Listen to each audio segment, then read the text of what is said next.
Hey guys, got a 2022 plate VAUXHALL Mokka here.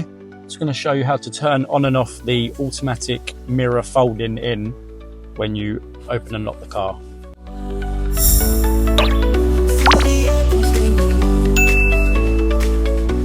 So on this one, you're going to come to the screen in the center of the dash. And from here, you want to press the car icon in the bottom right. Then go to comforts, then blocking of door mirror folding.